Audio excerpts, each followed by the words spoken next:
इस कार्यक्रम के पुण्यार्जक हैं मानक चंद, कमला देवी, राकेश कुमार नीतू, ऋषभ, सौम्या एवं Ayushi Musharraf, B123 city colony Jaipur, Premchand, Vijay Lakshmi Ajmera Jaipur, Ashok, Rajlakshmi Pandya Jaipur, Sunil, Renu Kasliwal New Delhi.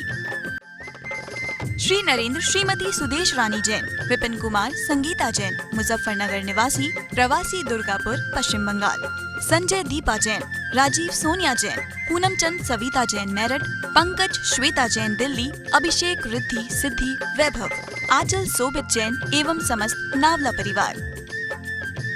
Atul Jain, प्रेरणा जैन, दीक्षा जैन, एशियाड गेम्स विलेज नई दिल्ली, राजेश्वर जैन, शशि जैन, जैन मिलन विहार, मुजफ्फरनगर उत्तर प्रदेश।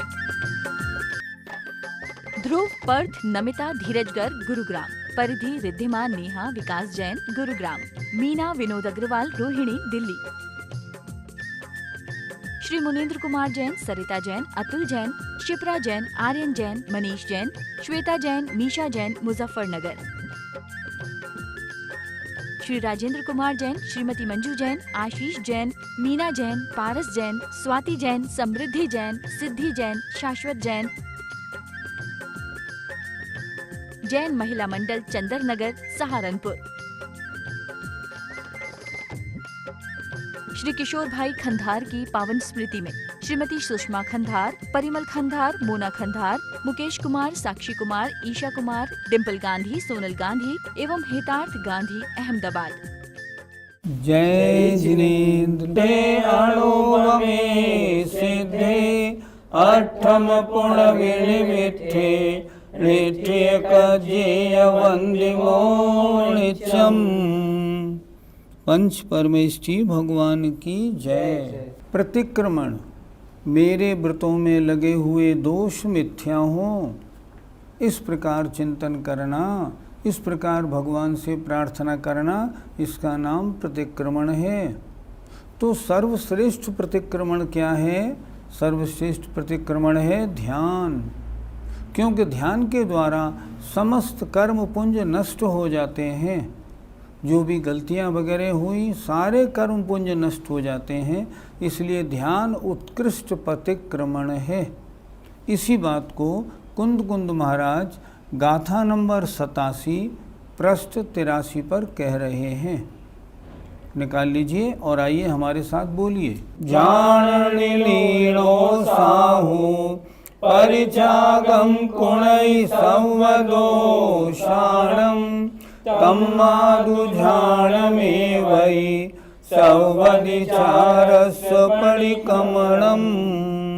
ध्यान माने ध्यान, लीनो माने लीन, ध्यान में लीन जो साधु है वे परिचागम परित्याग, कुणै माने करते हैं सब दोषों का। जो मुनि महाराज ध्यान में लीन हैं, उनके ध्यान के प्रताप से समस्त दोष अपने आप नष्ट हो जाते हैं। ध्यान की तो महिमा ही अलग है। फिर देखें, ध्यान में लीन जो साधु हैं वे समस्त दोषों का परित्याग करते हैं। तम्मा इसलिए ध्यानम एव ही, ध्यान ही समस्त अतिचारों का प्रतिक्रमण है। दोष लगते हैं व्रतों में, अतिचार लगते हैं, तो जो अतिचार लगते हैं उन अतिचारों का प्रतिक्रमण, उसकी शुद्धि कैसे हो? ध्यान करने से हो जाती है। क्योंकि ध्यान के द्वारा जो अशुभ कर्म सत्ता में रहने वाले होते हैं, सबका शुभ कर्म रूप या तो संक्रमण होता है या वे नाश को प्राप्त हो जाते हैं। पंडित जी, ध्यान में लीन साधु समस्त दोषों का प्रतिक्रमण कैसे करते हैं? मोक्ष के कारण दो ध्यान हैं, धर्म ध्यान और शुक्ल ध्यान। वर्तमान में धर्म ध्यान तो होता है, शुक्ल ध्यान नहीं होता। तो धर्म ध्यान में शुभोपयोग भी होता है और शुद्धोपयोग भी होता है।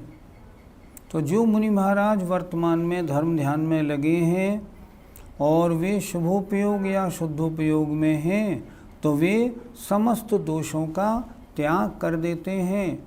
जिस समय ध्यान में लीन होते हैं ना, उस समय सारे दोष उनसे दूर हो जाते हैं। उनके मूल गुणों में, उनके चारित्र में कोई दोष नहीं लगता। क्यों नहीं लगता? प्रवृत्ति रहित हैं, ध्यान में लीन हैं। प्रवृत्ति होती है तब दोष लगता है। चित्त भी उनका एकाग्रता को प्राप्त है। चित्त में बिल्कुल सिर्फ उस ध्यान के अलावा अन्य राग द्वेष आदि परिणाम है ही नहीं। अगर राग द्वेष आदि परिणाम है तब हम उनको ध्यान में लीन नहीं कहेंगे। तो ध्यान में लीन जो मुनि महाराज हैं वे फिर मूल गुण उत्तर गुणों में लगने वाले जो दोष हैं उन सबको छोड़ देते हैं, त्याग कर देते हैं, उन सब से दूर हो जाते हैं, क्योंकि उस समय वे अपने आत्मा में लीन हैं, इसलिए राग द्वेष आदि और समस्त दोषों से दूर हैं। पंडित जी, वर्तमान में शुक्ल ध्यान तो होता नहीं, फिर शुद्धोपयोग कैसे हो जाएगा? शुक्ल ध्यान के 4 भेदों में पहले जो 2 शुक्ल ध्यान हैं, पृथक्त्व वितर्क और एकत्व वितर्क, ये तो नियम से शुद्धोपयोग के साथ ही होते हैं। लेकिन जो धर्म ध्यान है ना, ये शुभोपयोग में भी होता है और शुद्धोपयोग में भी होता है। शुभोपयोग में कैसे होता है? जो शुभोपयोगी मुनि महाराज हैं वर्तमान में उनके शुक्ल ध्यान तो संभव नहीं, लेकिन वर्तमान के मुनिराजों को भी यदा कदा शुद्धोपयोग संभव है। जो मुनि महाराज बहुत अच्छी चर्या पालते हैं उन मुनि महाराजों को जब भी वे अपनी आत्मा की एकाग्रता में ध्यान में लीन होते हैं तो कभी थोड़े बहुत समय के लिए शुद्धोपयोग संभव है। किसी भी आचार्य ने ये तो नहीं लिखा कि शुद्धोपयोग पंचम काल में नहीं होता, पर ये ज़रूर लिखा कि शुक्ल ध्यान पंचम काल में नहीं होता। अब जब शुद्धोपयोग होता है पंचम काल में और शुक्ल ध्यान होता नहीं, तब शुद्धोपयोग धर्म ध्यान के साथ ही तो होगा। इसलिए धर्म ध्यान के साथ भी शुद्धोपयोग बनने में आगम से कोई आपत्ति नहीं आती। और वर्तमान में शुद्धोपयोग का अभाव हम नहीं कह सकते। किसी आचार्य ने पंचम काल में शुद्धोपयोग का अभाव नहीं लिखा। इसलिए वर्तमान में ऐसे भी मुनि महाराज हो सकते हैं जिन्हें कभी यदा कदा शुद्धोपयोग में विचरण करते समय उनको शुद्धोपयोग का आनंद आया हो। पंडित जी, व्रतों में दोष लगने पर हमें क्या करना चाहिए? दोष 2 प्रकार के होते हैं, एक सामान्य और एक विशेष। अगर सामान्य दोष लगे तब उसका जो प्रायश्चित या जो प्रतिक्रमण है वो तो निंदा गर्हा से ठीक हो जाता है। अगर स्वयं भी उसकी निंदा कर ले, मैंने ऐसा क्यों किया, मुझे ऐसा नहीं करना था, तो उसका वह दोष हल्का हो जाता है। लेकिन अगर कोई बड़ा दोष लग जाए, जैसे मान लो किसी चीज़ को छोड़ा है और उसको खा लिया, मान लो आज कार चला रहे थे और कोई खरगोश या कोई बकरी का बच्चा उससे मर गया, या मान लो कोई महिला है और वो महिला एबॉर्शन जैसा गलत कार्य कर बैठती है, तो इस दोष का निराकरण कैसे हो? इस दोष के निराकरण के लिए तो कोई मुनि महाराज हों, आचार्य हों या आरिका माता जी हों, उनके पास जाएं, अपना दोष बिल्कुल शुद्ध हृदय से उनको बता दें। दोष बताते समय मायाचारी नहीं होनी चाहिए। दोष बता दें, मैंने ये दोष इस प्रकार किया, मुझसे ये गलती इस प्रकार हो गई, आप मुझे प्रायश्चित दें ताकि मेरा ये दोष शुद्ध हो जाए। और जब वे मुनि महाराज उसका कोई प्रायश्चित दें, मान लो किसी ने एबॉर्शन कराया और मुनि महाराज ने कह दिया ठीक है जाओ 20 उपवास कर लेना, तो 20 उपवास करने में अत्यंत प्रसन्नता का अनुभव और होना चाहिए। ओहो 20 उपवास तो बड़े भारी, इससे तो मैं नहीं कहता तो अच्छा था। नहीं, ऐसा नहीं कह के 20 उपवास का प्रायश्चित मिला, उस प्रायश्चित को बड़ी प्रसन्नता पूर्वक करना चाहिए। क्यों करना चाहिए? ओहो प्रायश्चित मिल गया, अब तो मेरा ये सारा दोष पूरा का पूरा समाप्त हो जाएगा और मैं पवित्रता को प्राप्त होऊंगा। प्रसन्नता पूर्वक मैं इस प्रायश्चित को धारण करता हूँ। इस तरह करना चाहिए। सामान्य से बहुत से दोष लगते रहते हैं। मान लो अष्टमी चतुर्दशी को हरी नहीं खाने का नियम है, और अष्टमी चतुर्दशी को अगर मान लो हरी कभी खाने में आ जाए तो क्या करें? भगवान के सामने जाके अपना दोष बताएं, एक नमोकार मंत्र की माला जपें और कहें भगवान आज के बाद ऐसी गलती नहीं करूँगा। ये भी प्रायश्चित तो होता है। व्रतकरण श्रावकाचार में पंडित सदा सुखदास जी ने इस तरह का भी प्रायश्चित लिखा है। इसलिए जैसा दोष वैसा प्रायश्चित। और जिन मुनि महाराज से आपने जो नियम लिया है, अगर उसमें कोई कमी होती है तो उन्हीं मुनि महाराज के पास जाके अगर उसका प्रायश्चित लें तो बहुत अच्छा होता है। दोष हम सबके लगते हैं, हमें चाहिए शुद्ध मन से उसको प्रायश्चित प्रतिक्रमण आदि करके उसको शुद्धि कर लें, ताकि आत्मा में अपवित्रता का प्रवेश ना हो पाए। किसी ने आचार्य कुंद महाराज से प्रश्न कर लिया होगा, महाराज वर्तमान में तो भरत क्षेत्र में दुखमा नाम का पंचम काल है, तो इस पंचम काल में धर्म ध्यान मुनियों को है या नहीं, भावलिंगी साधु होते भी हैं कि नहीं। तब आचार्य ने गाथा नंबर 88 पृष्ठ 84 लिखी। निकाल लीजिए, देखते हैं।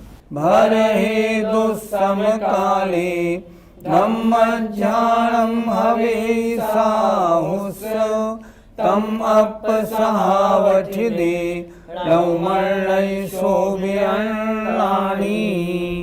भरे भरत क्षेत्र में दुस्सम काले दुखमा इस पंचम काल में धम्मध्यानम धर्म ध्यान साहुस्व साधुओं के हवे होता है। तम वह धर्म ध्यान अपसहावठिदे आत्म स्वभाव में स्थित मुनियों के होता है। णहुमर्णय जो इस प्रकार नहीं मानता है वह अज्ञानीय है। बहुत अच्छा विषय दिया। क्या लिख रहे हैं महाराज? भरत क्षेत्र में दुस्सम काले इस पंचम दुखमा नाम के काल में साहुस साधुओं को धर्म ध्यान होता है। किनके होता है धर्म ध्यान? वह धर्म ध्यान अपसहावठिदे आत्म स्वभाव में स्थित मुनि महाराजों के होता है। णहुमर्णय जो इस तरह नहीं मानता है वह अज्ञानीय है। आचार्य कुंद के सामने भी ऐसे लोग होंगे जो मुनियों को नहीं मानते होंगे, तो उन लोगों के लिए ये गाथा बहुत अच्छी लिखी और आज के परिवेश में भी ये गाथा बहुत उपयोगी है। इस तरह आत्म स्वभाव में स्थित मुनि महाराजों के धर्म ध्यान का समर्थन इस गाथा में किया गया। पंडित जी, जब इस पर्याय से मोक्ष ही प्राप्त नहीं हो सकता तो फिर धर्म ध्यान करने का क्या फायदा? हम मुनि बने, कष्ट भी भुगतें और मोक्ष होगा नहीं, फिर क्या फ़ायदा? फिर तो मुनि बनना भी बेकार। नहीं, ये धारणा बिल्कुल ठीक नहीं। वर्तमान में जो जीव मुनि अवस्था धारण करके और अच्छी चर्या करके पूरा अपनी मनुष्य पर्याय को सफल बनाते हैं, वे यहाँ से इस पर्याय को छोड़कर स्वर्ग में उत्पन्न होते हैं। सम्यक तो सहित जाते हैं तो स्वर्ग में जितनी उनको आयु मिलती है सम्यक तो सहित ही रहते हैं, और उसके कारण वहाँ भी भोगों की बहुलता होने पर भी भोगों में लिप्त नहीं होते और वे जल्दी ही 2-3 भव में मोक्ष को प्राप्त कर लेते हैं। पर अगर हम मनुष्य पर्याय प्राप्त करें और यहाँ भी हम चारित्र को धारण न करें, अचारित्री ही रहे हैं, तो पहली बात तो अगली गति का कोई ठिकाना नहीं। हम किस गति में जन्म लेंगे मालूम नहीं, कौन सी आयु बंधेगी खबर नहीं। और यहाँ से मरण करके अगर मान लो देव पर्याय भी मिली तो वहाँ भी क्या करेंगे? सिर्फ भोगों को भोगेंगे और उसके अलावा कुछ भी नहीं करेंगे। इसलिए चाहे इस पर्याय से मोक्ष ना हो, पर मोक्ष की मंजिल का रास्ता तो प्रारंभ कर लें। इस अपेक्षा से इस पर्याय में भी धर्म ध्यान या मुनिपना धारण करने में बहुत लाभ है, रंच मात्र नुकसान नहीं। पंडित जी, वर्तमान के समय सार के कुछ स्वाध्यायी तो मुनिराज को नमस्कार नहीं करते, ऐसा क्यों? ये तो नियम है। जैसे गुरु होते हैं वैसे शिष्य होते हैं। जिस गुरु के पास कोई प्रतिमा या कोई चारित्र ना हो तो उनके शिष्यों के पास फिर चारित्र या प्रतिमा कैसे होगी? और जो चारित्र या प्रतिमा का मूल्य नहीं जानते हैं, वे फिर चारित्रवान और व्रतवान ऐसे मुनियों के बारे में क्यों सोचेंगे? क्यों उनकी वंदना करेंगे? नहीं करेंगे। वे चारित्र की बात ही नहीं करते, वे तो मात्र पढ़ने की बात करते हैं। वे कहते हैं वर्तमान में कोई भी साधु सही आचरण वाला भावलिंगी है ही नहीं, जबकि यहाँ आचार्य स्पष्ट क्या कह रहे हैं? ये कह रहे हैं, अभी तो जो अगली गाथा आने वाली है 89, वो तो बहुत स्पष्ट लिखी है कुंद कुंद महाराज ने कि आज भी रत्नत्रय से शुद्ध मुनि महाराज हैं। अगर कोई कहे उस समय होंगे, आज की बात नहीं, आज भी हैं। आचार्यों ने लिखा है पंचम काल के अंत तक जो सम्यक दृष्टि मुनि महाराज भावलिंगी साधु हैं, उनका सद्भाव हमेशा रहेगा। एक घटना मुझे आज भी याद आ जाती है। हमने भोपाल में शिविर लगाया, तो भोपाल हमारे शिविर में रात्रि को शंका समाधान होता था। शंका समाधान हम जब करते थे तो 30-40 स्वाध्यायी लोग एक तरफ आके बैठते थे। उन्होंने एक दिन हमको एक स्लिप भिजवाई कि ज़रा इसका उत्तर दीजिए। स्लिप में लिखा, क्या आप वर्तमान के मुनियों को पूज्य मानते हैं? हमने उनका उत्तर दिया, ज़रा ध्यान से सुनने वाला है। हम समझ गए किन लोगों ने ये प्रश्न किया है। हमने उन्हें उत्तर दिया, वर्तमान के मुनि महाराजों को जो किसी को पूज्य नहीं मानता वो मिथ्या दृष्टि है। और दूसरी बात और सुनिए, और जो वर्तमान के सारे दिगंबर मुनियों को पूज्य मानता है वो भी मिथ्या दृष्टि है। दोनों बात ध्यान में रखनी है। ये भी धारणा गलत कि वर्तमान में मुनि महाराज हैं ही नहीं, मुनि धर्म के पालन करने वाले नहीं, ये धारणा गलत, बिल्कुल गलत। हमने तो आचार्य विद्यासागर जी महाराज के संग में आता जाता हूँ, क्या विशुद्ध चर्या, चौथे काल की चर्या वहाँ देखने को मिलती है। जाके देखें तो सही क्या चर्या है। वर्तमान के सर्वश्रेष्ठ आचार्य और उनका संग, क्या बढ़िया संग है, देखें। इसलिए मैंने उत्तर दिया, बिल्कुल ठीक था, जो वर्तमान के सभी साधुओं को पूज्य माने, क्योंकि वर्तमान में शिथिलाचारी साधुओं का भी सद्भाव है, वो मिथ्या दृष्टि। और जो वर्तमान में सबको अपूज्य माने, कोई भी सही नहीं है, वो भी मिथ्या दृष्टि है। मेरा उत्तर सुन के जितने वो 30-40 बैठे थे उन सब की बोलती बिल्कुल चुप रही, एक शब्द भी नहीं बोले। और सही बात भी है। यहाँ तो स्पष्ट लिख रहे हैं कि इस भरत क्षेत्र में इस दुखम काल में भी धर्म ध्यान होता है, अर्थात ऐसे साधु महाराज हैं जो 6-7वें गुणस्थानवर्ती हैं। संख्या कितनी हो चर्चा उसकी नहीं, पर सब चर्चा है सद्भाव की, और जो ढूंढता है उन्हें मिलते हैं। इन साधुओं को धर्म ध्यान वर्तमान में होता है। जो जीव मुनि अवस्था धारण करते हैं, निरंतर अपने रत्नत्रय का ध्यान रखते हैं, रत्नत्रय की पवित्रता बनाए रखते हैं, जो 28 मूल गुणों का आगम के अनुसार पूरा पालन करते हैं, जो पंच समिति और गुप्ती आदि के पालन में दत्त चित्त हैं, जिन्हें प्रति समय अपने चारित्र का ध्यान रहता है, ऐसे उचित सही आगम के अनुसार आचरण करने वाले जो मुनि महाराज हैं, उनके लिए यहाँ शब्द दिया है अपसहाव ठिदे।